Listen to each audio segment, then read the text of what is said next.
One of the most intriguing scenes in the season finale is the one where we see what appears to be the American recruiter in action. What's the meaning of that scene? Is a spin-off coming? In just a few moments, I'll try to answer these and other questions about the most mysterious moments from the Squid Game 3 finale. Hi guys, and welcome back to Pizza Plot. Finally, after months of waiting, the final part of Squid Game has been released, one of the most beloved and acclaimed series of all time. This season also delivered plenty of interesting twists and clues, so today I'll try to answer the main questions raised by the last episode that weren't given a clear explanation. Make sure to drop a like to let me know you want more Squid Game 3 content in the coming days, and now, let's dive right in. Let's begin with a brief recap of the season finale. As we saw, the last game involved many players, but after a series of tricks and betrayals, only Gi-hun and player 222's daughter are left. It's never easy to watch the protagonist die, but against all odds, Gi-hun sacrifices himself to save her, letting himself fall into the void. All the remaining people, the organizers, VIPs, and guards, soon flee the island. The focus shifts to 6 months later, when we learn a lot of new developments. Player 11 discovers that her daughter might still be alive and sets off for China to find her. Player 246 reunites with his daughter, who has fully recovered from her illness. Junho receives all of player 222's prize money and also custody of the girl. Finally, the frontman travels to Los Angeles to deliver Ji-hun's personal belongings and his billionaire credit card to his daughter. Let's start with a key point. Why does Gi-hun choose to take his own life? Sure, he's a good person, but he had no personal bond with player 222. The answer is simple. Gi-hun is different from most of the other players. He made a promise to player 222 to save her daughter at all costs, and he kept it without hesitation, even if it meant sacrificing himself. If he hadn't done it, he would have returned to his life with an immense fortune, but once again crushed by guilt and with many lives on his conscience, including that of an innocent child. This way, not only did he keep his promise, but he proved something even greater. He proved he was right and that the frontman had been wrong all along. Maybe not everyone noticed it, but during their conversation, the frontman asks Gi-hun a question. Do you still have faith in people? Even before letting him back into the games, he had posed a similar question, suggesting to the protagonist that he believed humanity was beyond saving. At first, Gi-hun doesn't answer, but later, as if looking him directly in the eyes, he makes a gesture worth more than words. He proves that humans can change, that they have a heart, and that they don't always put money first. Most importantly, he shows that people can still put others' lives before their own, especially when that life is an innocent one. And here, the series takes it a step further, with a deeper symbolic message. Even though Gi-hun is the moral and ethical winner, he doesn't win the game. The game is won by a child. An entirely innocent child is the sole survivor of the massacre. And in the final minutes, we also discover that player 246's daughter, who was gravely ill, has recovered. Against all odds, player 11's daughter might also still be alive. In my opinion, all of this is highly symbolic. Unlike the first season, where sadistic organizers and a morally grey winner like Gi-hun came out on top, this time innocence wins.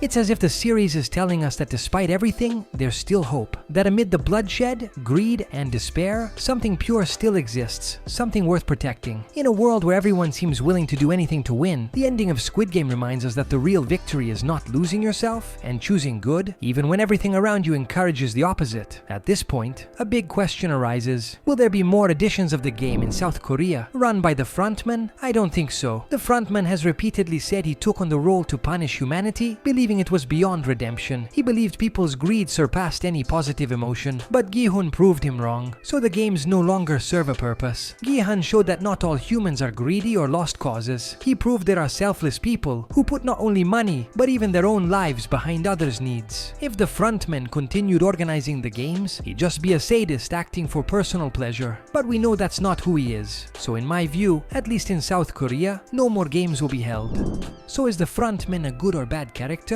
Without a doubt, he's a negative character, but it's more complicated than that. He's negative because despite having opportunities to do the right thing, he rarely chooses to. He even suggests to the VIPs that allowing a child to play would be a good idea, which is arguably the sickest and most twisted decision of this final season. Even in the final moments, when he sees his brother and could share a meaningful interaction, he brushes it off and keeps moving forward. Still, his final action suggests deep guilt.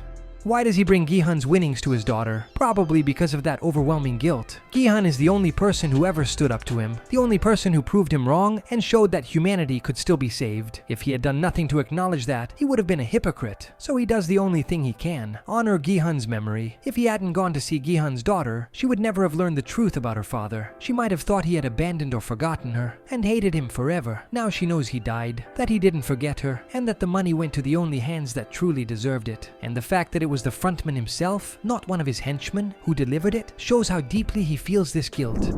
Now let's discuss a critical scene, when the frontman locks eyes with what seems to be a recruiter for an American version of Squid Game. For those who missed it, the scene takes place in Los Angeles. Before diving into its meaning, I wondered if the two already knew each other. At first glance, it seems like they do. We already know there are Squid Game editions in other countries, as confirmed in past seasons. One might initially think the frontman organizes all of them, since the Korean version is the original, but I doubt it. If that were true, many international editions wouldn't have a physically present frontman, given that he's always in Korea. More likely, each edition has its own lead organizer. So why do they seem to recognize each other? He probably doesn't know her, but recognizes what she's doing, playing Dakji with an unsuspecting man in a suit. She, on the other hand, likely knows who he is. After all, he's the most well-known frontman in the world. So what's the meaning of the scene? It clearly shows that an American Squid Game exists, but it doesn't stop there. Over the past few months, there's been plenty of talk about possible spin-offs, expanding the Squid Game universe while stepping away from the main storyline. This will almost certainly be the next installment, a different story set in the same universe, but based in the United States. Most likely we'll see new plots, new characters, a new frontman, new guards, and, most importantly, new deadly games.